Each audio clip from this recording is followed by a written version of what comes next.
Quick update first. The brand new electric train will soon run direct from Singapore via JB Central to KL Central. About 3.5 to 4 hours, no more diesel transfers. And when the RTS Link opens, Singapore to JB becomes smoother than ever. And if the 90-minute Singapore-KL high-speed rail ever revives, wow, imagine the whole corridor turning into a lifestyle express lane. So here's the big question. Should Singaporeans work or retire in JB or in KL? Stay till the end, because I'll show you how making the right choice could help you reach financial freedom years earlier. And if you find this video useful, smash the like button so more Singaporeans can watch it. And don't forget to subscribe to Wealth for You for more tips. Hey friends, welcome back to Wealth for You. This video is for education and entertainment only, not financial advice. Everyone's situation is different, so please do your own research before making money or retirement decisions. Now let's jump into the fun stuff. JB versus KL, Kopio style. Chapter 1. The Big Picture. Geo Arbitrage 101. Geo arbitrage simply means earning in a strong currency like SGD and spending in a lower-cost market like ringgit. Same job, same CPF, but lower day-to-day expenses equals more money left to invest in Singapore dividend stocks and REITs. For retirees, the same principle applies. Your CPF life payouts plus dividends stretch much further, giving you more comfort and freedom without extra stress. Chapter 2. Proximity and access to Singapore. For Singaporeans, proximity is everything. Johor Bahru is the nearest touchpoint. Today it's the Causeway or Second Link, and soon the RTS Link will make daily crossing much smoother. Living in JB means you can pop back to Singapore anytime to see family and friends, settle CPF matters, or tap into subsidized healthcare. Many people describe it as living a half Singapore, half Malaysia lifestyle because you're still so closely tied to home. Kuala Lumpur, on the other hand, is further away. Right now, it usually means a flight, which takes about an hour in the air but closer to 3 or 4 hours door-to-door once you add airport travel. But here's where the new JB-KL electric train changes the game. Once fully operational, you'll be able to board at JB Central and arrive at KL Central in about 3.5 to 4 hours, without the old diesel transfer. That makes KL much more reachable, especially for longer stays or weekend trips. Still, if your priority is to stay closely connected to Singapore on a daily or weekly basis, JB clearly wins for convenience. But if you're comfortable with a few hours travel, KL can also be part of the picture, especially once the train is fully up and running. Chapter 3. Working in SGD. Living in JB versus KL. For Singaporeans who are still working, the question is simple. Can I keep earning in strong Singapore dollars while spending in cheaper Malaysian ringgit? In Johor Bahru, the answer is a clear yes. Once the RTS Link opens, daily or weekly commuting becomes much easier. In fact, many workers already adopt a weekend rhythm, living in JB most of the week, then popping back to Singapore for family or errands. This setup lets you hold on to your SG job, CPF contributions, and income, while enjoying the lower living costs just across the border. Of course, border traffic and peak hour jams are part of life, so planning buffers into your schedule is essential. Kuala Lumpur is a different story. Daily commuting to Singapore isn't realistic, it's simply too far. But for those with remote or hybrid arrangements, KL suddenly opens up a different kind of lifestyle. You get big city infrastructure, a wide range of co-working spaces, professional networks, and an international community. The trade-off is clear. You're not choosing proximity to Singapore anymore, you're choosing KL's city lifestyle, while keeping your income tied to SGD if your employer allows. And here's an important reminder. Cross-border work isn't just about lifestyle. Tax residency, employment law, and immigration rules all matter. Before making the leap, always get professional advice. Don't anyhow hunt 'em, later can a trouble. Chapter 4. Retiring. Lifestyle Fit. For retirees, the question isn't just about cost. It's also about lifestyle and staying connected to what matters most. In Johor Bahru, the appeal is obvious. You're close enough to Singapore that a quick trip back for subsidized healthcare, family gatherings, or even just a meal with old friends is entirely possible. Many retirees like that JB feels familiar. The food, the community, even the shopping malls feel like a natural extension of Singapore. It's a softer landing, where you can enjoy lower costs while still being able to hop back for errands or doctor's visits.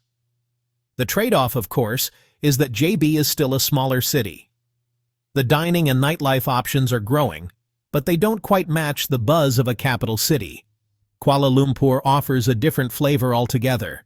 It's a cosmopolitan hub with MRT, LRT, and monorail lines connecting sprawling malls, cultural centers, and international restaurants. For retirees who enjoy variety and city energy, KL has plenty to offer. On top of that, it's well known for medical tourism, with a wide range of private hospitals and clinics offering good care at competitive prices. And day-to-day, many find KL actually cheaper than JB when it comes to food and accommodation. The catch? KL is further from Singapore, which means fewer spontaneous trips to see the kids or grandkids, and more planning whenever you want to come back. In the end, JB feels like an extension of home. While KL gives you a city lifestyle upgrade, it all depends on which fits your retirement dream better. Chapter 5. Housing and Property. When it comes to property, both JB and KL have plenty to offer Singaporeans, but the flavor is quite different. In Kuala Lumpur, you'll generally find higher quality finishes at similar price points. Areas like Mont Kiara and Desa Park City are often cited as examples. Well-designed, lifestyle-focused developments where the standard of living feels a notch above. For retirees or workers who want a cosmopolitan city base, KL's condos deliver polish and variety. Johor Bahru, meanwhile, has seen strong demand near the checkpoints and the future RTS station. Properties here are more about practicality. If you're going in and out of Singapore often, a JB condo is immediately usable. The value isn't only in the bricks and mortar, but in the convenience of being able to cross the causeway within minutes. For Singaporeans buying in Malaysia, there are some ground rules. Many projects are freehold or strata titled, but state minimum price thresholds for foreign buyers vary, so always check the latest regulations. Financing is available, but terms are different from what we're used to in Singapore. Be prepared for higher down payments and stricter loan conditions. On top of that, don't forget the ongoing costs, maintenance fees, sinking funds, assessments, and the transaction or exit costs when you eventually sell. If you're not ready to buy, renting is a good way to test the waters. KL tends to offer a wider range of units and sharper value across different districts, from budget studios to luxury penthouses. JB rentals, especially near the RTS and CIQ, have firmed up with demand, but they're still far cheaper than anything in Singapore, making them attractive for those who want a flexible base. In short, KL shines for quality and choice, while JB shines for convenience and usability. Chapter 6. Everyday Cost of Living. Day-to-day living costs are where many Singaporeans start to see the appeal of Malaysia. In Johor Bahru, a simple hawker or coffee shop meal will set you back around 8 to 12 ringgit, which is roughly $2.50 to $4. Cafes and restaurants, especially near the causeway hotspots, can be pricier, but still much cheaper than dining in Singapore. Kuala Lumpur offers even more variety. You can find proper sit-down meals in food courts or casual restaurants for about 10 to 15 ringgit, and if you head to the street stalls, it can be even cheaper. For retirees or workers who enjoy exploring different cuisines, KL's food scene is both affordable and diverse. Transport is another area of difference. In JB, most people rely on cars, grab rides, or buses, though the upcoming RTS Link will make commuting patterns much more convenient. In KL, The city is already well connected with MRT, LRT, and monorail lines. Plus, Grab is everywhere, so it's easy to get around without owning a car. Healthcare is an important consideration, especially for retirees. Living in JB means you can hop across the border to Singapore for subsidized care, while also having the option of JB's private hospitals for day-to-day needs. KL, on the other hand, is well known for its broad range of private hospitals and clinics, offering competitive pricing and drawing many medical tourists. So, whether you're in JB or KL, daily life can be surprisingly affordable compared to Singapore. The difference lies in whether you prefer JB's proximity and simplicity or KL's wider variety and infrastructure. Chapter 7. Community, Lifestyle, and What to Watch Out For. Beyond cost and property, lifestyle and community really shape the retirement or working experience. Johor Bahru tends to feel quieter and more convenient for Singapore-centric routines. Many retirees and workers enjoy the growing cafe scene, expanding malls, and the comfort of being close to home.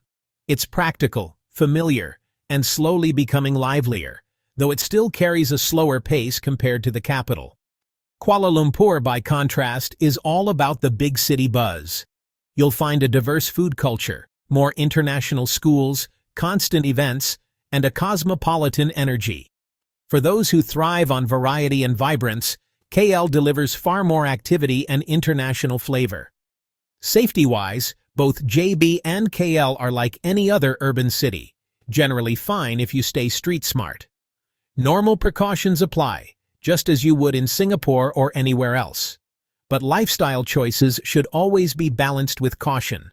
Policies can change. Visa schemes like MM2H or foreign buyer rules may be updated, so keep yourself informed.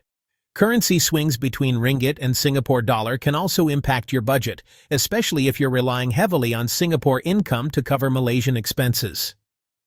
For property buyers, remember that liquidity isn't guaranteed.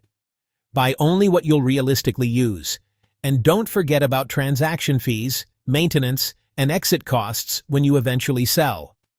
If you're still working, especially remotely, be mindful of tax residency and employment compliance. Not every company is set up for cross-border arrangements, so seek advice before making the leap. And whether you retire in JB or KL, always think through healthcare coverage. Even if Malaysia's private care is affordable, it pays to keep insurance in order and set aside a cash buffer. In short, JB offers quiet convenience, KL brings big city excitement, but both require you to be practical, street-smart, and policy-aware to fully enjoy the lifestyle without unexpected surprises. Final thoughts, JB or KL, and the freedom math. The answer really depends on what stage of life you're in and what matters most to you. If staying tightly connected to Singapore is your top priority, whether for work, healthcare, or family, then JB is the natural choice. With the RTS coming, even commuting becomes more realistic.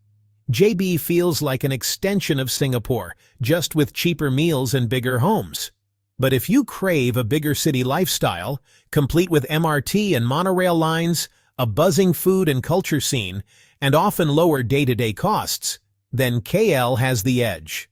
It's especially attractive for retirees who want variety, or for remote workers who don't need to cross the border daily. At the heart of it, both JB and KL give you the magic of geo arbitrage: earn in strong Singapore dollars, spend in ringgit. And that's where the real power lies. Let's do the freedom math. Suppose moving to JB or KL lets you save an extra $1,500 a month. That's $18,000 a year. Over 10 years, you've saved $180,000. At just a 5% dividend yield, that's $9,000 a year in passive income, without even counting reinvestment growth. Save more, invest more, and your freedom date moves forward years earlier. For retirees, the equation is just as powerful.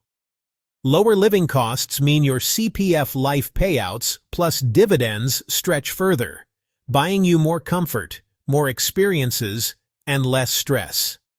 Small changes in where you live can create big compounding effects on your wealth. And that's the ultimate point. Whether JB or KL, the right move could mean retiring earlier, living better, and enjoying financial freedom with peace of mind. So here's the big picture. JB is best for staying close to Singapore, convenient for family visits, CPF matters, and easier access back to Singapore's healthcare system when needed.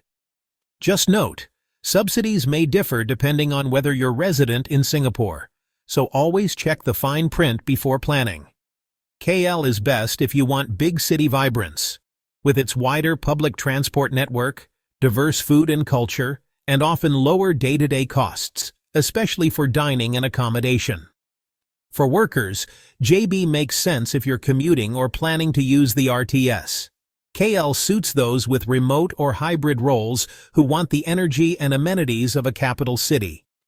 For retirees, JB feels like a natural extension of Singapore, while KL offers more of a lifestyle upgrade at attractive costs. But the deeper lesson goes beyond geography. The real win is this formula: geo arbitrage plus Singapore dollar earnings plus disciplined dividend investing equals financial freedom, faster. The less you spend, the more you save, and the more you invest, bringing your retirement goals years closer. If this video gave you clarity, please like this video so more Singaporeans can see it. Share it with a friend who's weighing the same decision, and don't forget to subscribe to Wealth for You for more strategies on building a stress-free, cash flow-rich life. Stay healthy, stay cash flow rich, and I'll see you in the next one. Aloha.